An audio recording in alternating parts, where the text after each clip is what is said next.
Welcome to Baby Boomer Tales. A couple of weeks ago, my dog Maxie died. I told you this last week or the week before. I told myself she was the last dog I would ever have. As she was dying, laying there on the garage floor, I laid down with her for a long time, for a very long time, and petted her and told her it was okay. I addressed her by every name I've ever called her. Maxie Dog, Baby Girl, Maxie Joe, Joe, Me Max. All these little nicknames I've given her over 14 and a half years. And just try to comfort her and let her know I was there. Let her know it was okay. Let her know that she's a very, very good girl. Let her know that I've always loved her. Finally, I got up. She was still breathing and laying there, and not very responsive at all. I went to the back of our property and dug a grave. I've got a regular pet cemetery back there, dogs and cats. By the time I got back, my Maxie dog she was gone. I've been having a very hard time with this. I don't know why, but I think I've located the source of why I'm just probably the saddest I've ever been with a dog dying. Now, I've become very attached to my dogs, and it's always a hard thing, but this one's the hardest, I think. Maybe it's because I'm getting older, but I think it's because in my heart I know she's the last dog I'll ever have. I've made that decision, and I'm not saying it's etched in stone or anything, but Maxie Joe's my last dog.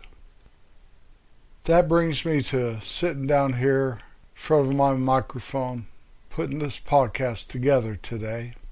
And I'm just going to talk about that sense of loss that a person can have over various things life can throw at you. Now for the song of the week. Our song of the week this week is Don't It Make My Brown Eyes Blue by Crystal Gayle. It was released in 1977 and it became the #1 song on the Billboard Country Music Chart for 4 weeks. It was #2 for 3 weeks on the Billboard Hot 100 chart. This song became Crystal Gayle's signature piece throughout her career. She also won a Grammy for Best Female Country Vocal Performance for this song. Tell me you love me and don't make me cry. Say anything, but don't say goodbye. You can experience a sense of loss from many, many things in life. You can experience it from a divorce or a breakup. They say that divorce is the most stressful thing a person can ever go through. And I figure it's probably because when somebody dies, they're just gone and there's nothing you can do about it. But a breakup or a divorce, perhaps, and I'm not in your shoes if this has happened to you, so I don't really know. But that question has to roll around once in a while. What if I have done something differently? Another way that a person experiences a sense of loss is losing a job. I have experienced that, and it was devastating. And it took me a long time to not only get over it, but to seek forgiveness towards those that I felt were involved in my demise. Having a miscarriage, I know we comfort ourselves saying that baby is in heaven waiting for us. And I believe that's true. I do, because I believe the Word of God. But it still doesn't really take away all the pain that we experience from that loss. Retirement, there's a sense of loss. So often, especially with men, they die shortly after they retire. That's why I'm always preaching to find something to do. That's why I always come back to that I do a podcast. One of the reasons is because of that loss. That's just one of the reasons, though. You can just feel like you are inadequate And that emptiness can overtake you if you let it. Don't you let it. Here's another way to experience a sense of loss, and I'll try to put a few kind of things that will make you smile in here, because by no means do I want to make this a sad, sad thing. Death is part of life. Losing or changing jobs is part of life. And this one surely is part of life. Sending your favorite t-shirt to the rag bag. I hate that. I'll wear some of these t-shirts around here until they are truly rags. But gone are the days where my wife sneaks it away from me and throws it away. Nope, we had too many fights over that one. Let me retire it on my own, please. Please. I've got so many more, I take pictures of them. I lay them out, I wash them, I lay them out all nice. Take a picture of the front or the back, whatever it says on it.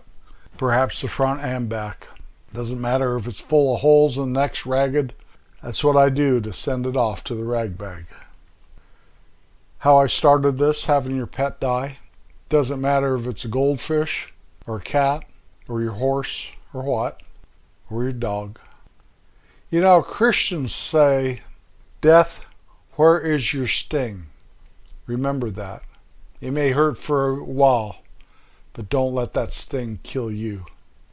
There is no sting when you believe that the circle won't be broken. So they're gone and you're still here. Whatever it is. If it's your t-shirt or your dog, you're still here. Here's one that it does sting and it does hurt. And I hope you have never had to experience this, and I thank God Almighty that I never have. Having a child die. I've had friends that that's happened to. And it may be the worst thing to have to go through that's on my list here. You can cry for your loved one, cry for yourself, cry for your family and those close to you. Let me continue this with some of mine. My mom, when she died, that still bothers me a little bit. It was so hard on her leading up to that day of death. And I made a tribute podcast to her. And I listened to that more than I listened to any of my other old podcasts. My dad dying, it was a shock. I thought he was fine. And then he was dead. That was very hard, but it wasn't drawn out. At least it wasn't drawn out. But I didn't get to say goodbye. My friend Dave, I made a podcast about Dave. Both of my grandparents are gone. When my dad's father was dying, I got to go down to New Mexico to see him and tell him goodbye. He didn't know me, and that was the hard part. He had just kind of escaped into another level of consciousness and thought I was his butcher from Nebraska that had ridden a covered wagon down to see him. But just for a minute, he knew who I was, and he was lucid for just that short time. Then he went back to I was his butcher. When I left him, I went into the chapel of the hospital and cried like a baby. I like to say cried my eyes out. The other grandparent I got to say goodbye to was my mom's mom, my favorite grandparent. I got to see her when I was coming home from my mother's funeral. I stopped by the nursing home she was in and got to spend an hour or so with her, and she told me some wonderful stories and just seemed just fine. But I knew it was the last time, and it was. Another one, when I lost my store in Colorado. Most of the events were beyond my control, but looking back, I could have done some things differently and maybe perhaps survived and still lived there in that little town up in north central Colorado, my hometown. And that event led to us moving to the Midwest. And to this day, almost 35 years ago now, every once in a while I trip out on I should have done this or I shouldn't have done that and I should have seen this coming type thing. But you know what they say, shoulda, woulda, coulda. When we first moved into our new home, my mother-in-law died helping us move. She had congestive heart failure, and she passed away right like the day before we had to vacate our home and move into our house. Well, about 2 weeks later, we'd gotten a couple kittens to be farm cats. And as I was backing out of our garage, I ran over one of the kittens. And during that time, my mother-in-law dying and the funeral and all this and the moving and all that, I really didn't have any time to reflect and to grieve for her. And I got out of my truck and I looked at the cat. I didn't think I'd run over it. I thought it was just laying there with something red in its mouth, and it was blood. And I lost it, totally lost it. I thought I was going to lose my mind. My wife thought I was going to have a breakdown over a cat, you know. I've run over several cats out here. I mean, don't get me wrong. It's not a happy event, but it's not something to totally have every emotion of yours flood out of you and you're hopeless and helpless to do anything about it. And that's what running over that cat did to me. My wife's dad just died. We're going to have the memorial service here in a few days. Weeping may endure for the night, but joy comes in the morning. Psalm 35. Here's another one. Loss of youth. Men go through a male menopause, a lot of them, and that has to be something regarding their loss of youth. That's why you see them buy motorcycles and red Corvettes, get a girlfriend or something stupid. You know, it happens. It does. And when I say something stupid, I am not calling anybody names. It's a sad state of affairs, really. And there's no way you can tell a guy that's going through that he's switched tracks and a train's coming at him full bore. There's just no way you can tell him. If you know someone like that, or you are somebody that went through that, all I can say is love conquers all. How about this one? And a lot of us go through it. I don't think I did. I was always ugly. It's the loss of our looks, our youthful looks or whatever, the loss of them. That kind of goes along with our loss of youth, pretty much. But I tell you what, I see some handsome old people. I do. You could tell they were total beauties when they were younger. But were they? Beauty is what's inside you. Anyway, where am I? The death of a partner? I don't want to even think about that one. And yet at my age, there's a huge percentage of us that are widows or widowers. I think that has to be about number 2 to losing a child. Maybe number 1. If you lose a child and they're, an adult, maybe it wouldn't be as bad as losing a child that was a little kid or a baby. I don't mean to be a downer here. Don't worry, be happy. And that brings me to this, the loss of a big game. People in Buffalo have to go crazy. They've been to 4 Super Bowls and never won one.